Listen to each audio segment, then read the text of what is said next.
Well, first of all, hopefully we're replacing some of the reports with things you've been doing in spreadsheets so that you then have that in that savings because you're not having to go do calculations outside of your accounting system.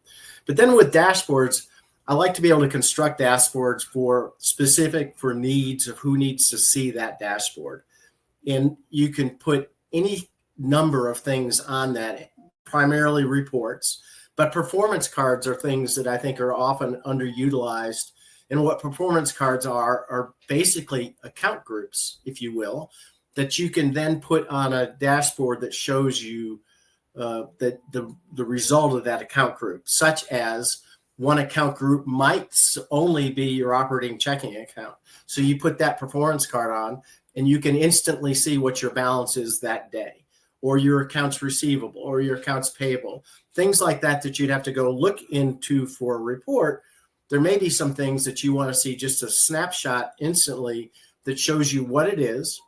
And also, when you set up a performance card, you dictate which period it's judging, whether it's like a reporting period, like whether it's month to date, year to date, or at that point in time.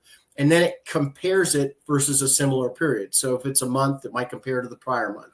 If it's year to date, it would compare to the prior year. But I think those things give people instant information that they might normally have had to go look other places for in their existing system.